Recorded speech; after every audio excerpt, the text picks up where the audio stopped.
Have you ever wondered why we are so obsessed with time? Think about it. We have clocks on our walls, on our phones, and even on our cookers. Knowing the time helps us organize our entire day. From the moment we wake up until we go to bed, time is our guide. Without it, how would you know when to go to school? How would your parents know when to go to work?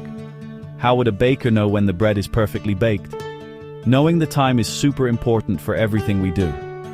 It helps us meet our friends, catch a bus, and watch our favorite television shows. It brings order to our world. Long before we had fancy digital watches, people needed a way to measure the day. Imagine you are a farmer thousands of years ago. You would need to know when to plant your seeds and when to harvest your crops. You would look at the sky for clues. The rising sun meant the start of a new day, a time for work. The sun reaching its highest point in the sky meant it was midday, perhaps time for a break. As the sun began to set, its warm colors painting the horizon, you would know the day was ending and it was time to head home. People used the sun, the moon, and the stars as their very first calendar and clock. This natural way of telling time was a brilliant start, but it had its limits. What happens on a cloudy day when you cannot see the sun? What about at night? People needed something more reliable, something they could control. This need sparked an amazing journey of invention and discovery. It was a quest to capture time itself, to break it down into smaller, measurable pieces like hours, minutes, and seconds. This quest led to some of the most fascinating machines ever created, all designed to answer one simple question. What time is it? It's a question that connects us all, every single day, across the entire planet. So, the idea of measuring time isn't just about numbers. It's about creating a shared rhythm for humanity. It allows a train driver in London, a student in Tokyo, and an astronaut in space to all agree on a moment. This agreement is what makes our modern world possible. It allows for appointments, schedules, and global communication.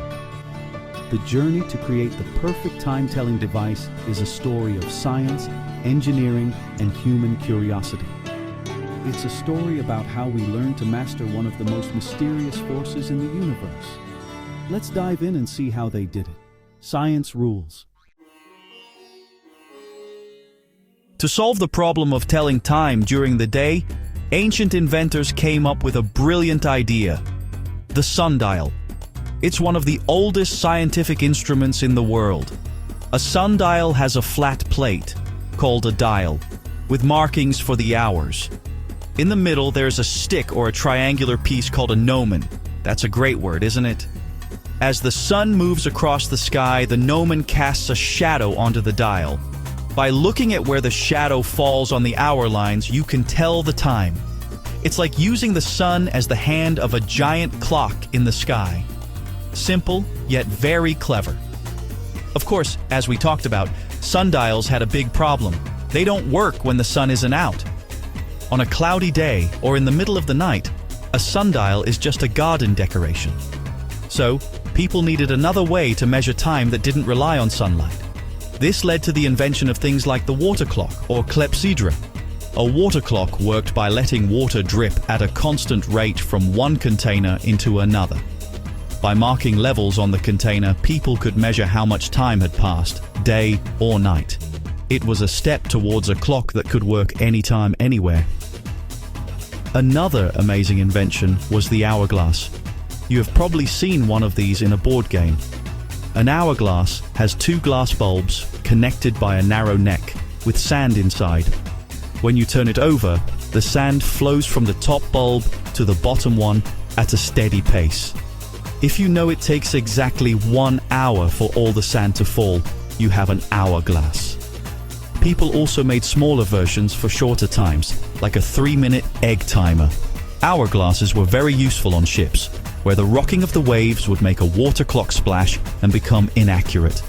These early clocks were incredible for their time, but they weren't perfect. An hourglass had to be turned over every time the sand ran out. A water clock could be affected by temperature, as water flows differently when it is warmer or colder. People still needed a clock that was more accurate and could run for a long time without needing constant attention. This challenge would lead to one of the most important inventions in history, the mechanical clock. The quest for perfect timing was just getting started, and the next step would be a mechanical marvel. The next giant leap in timekeeping was the invention of the mechanical clock. These are the clocks you might see in an old film or in your grandparents' house, the ones with hands that move and make a tick-tock sound. Instead of using shadows or sand, these clocks use energy stored in weights or springs. In a grandfather clock, a heavy weight is attached to a chain. Gravity pulls the weight down, and as it falls, it turns a series of gears. These gears are wheels with teeth, and they are all connected to each other in a very precise way. It's a beautiful system of moving parts. The real genius of the mechanical clock is something called the escapement. This is the part that makes the ticking sound. The escapement is a clever mechanism that stops the gears from spinning wildly out of control. It allows the energy from the falling weight to escape bit by bit in regular measured ticks. Attached to the escapement is a pendulum, a weight that swings back and forth. The discovery that a pendulum of a certain length always takes the same amount of time to swing was a huge breakthrough. Each swing of the pendulum releases a gear tooth, moving the clock's hands forward just a tiny bit. Later, inventors figured out how to replace the heavy weights with a coiled spring, called a mainspring. When you wind up a clock or a watch with a key, you are tightening this spring, storing energy inside it. As the spring slowly unwinds, it provides the power to turn the gears, just like the falling weights did. This made it possible to build smaller clocks and eventually the first pocket watches. People could finally carry the time around with them. It was a revolution. No longer were you tied to a giant clock in the town square. Time was now personal. These mechanical clocks were incredible pieces of engineering. Think of them as complex puzzles where every single gear, spring, and lever has to work together perfectly. If one tooth on one gear is the wrong size, the whole clock will be inaccurate. For hundreds of years, the best minds in science worked on making these clocks better and more precise. The steady tick-tock of the escapement and the graceful swing of the pendulum became the heartbeat of towns and cities, a mechanical rhythm that helped to organize the modern world before electricity changed everything once again. Then came the age of electricity, which changed everything, including how we tell time. Say goodbye to tick-tocking gears and say hello to the silent, precise world of the digital clock. Instead of springs and pendulums, digital clocks use electricity and a very special material, quartz. You've probably seen quartz crystals. They're shiny minerals found all over the earth, but they have a secret property that makes them perfect for timekeeping. When you pass a small amount of electricity through a piece of quartz, it vibrates. It shakes back and forth incredibly fast and incredibly steadily. This is the heart of a modern quartz clock or watch. Inside your watch is a tiny tuning fork-shaped piece of quartz crystal. A battery sends electricity to it, causing it to vibrate exactly 32,768 times every second. That's not an accident. It's a specific number that's easy for a computer chip to work with. The chip, which is like a tiny brain, counts these vibrations. Every time it counts 32,768 vibrations, it knows that exactly 1 second has passed. It then sends a signal to change the numbers on the digital display or to move the second hand on an analog watch. This method is amazingly accurate. A good quartz clock might only lose or gain a few seconds over an entire month, which is far more precise than most mechanical clocks could ever be. This technology is everywhere now. It's in your smartphone, your computer, your microwave, and your car. It's cheap to make and very reliable.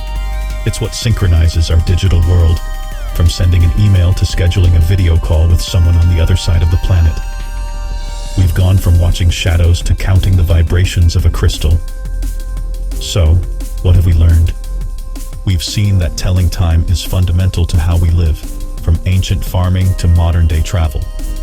We started by watching the sun cast shadows on a sundial. Then, we invented clever mechanical clocks with swinging pendulums and ticking gears that allowed us to carry time with us. Now, we use the power of electricity and the amazing properties of quartz crystals to measure time with incredible accuracy.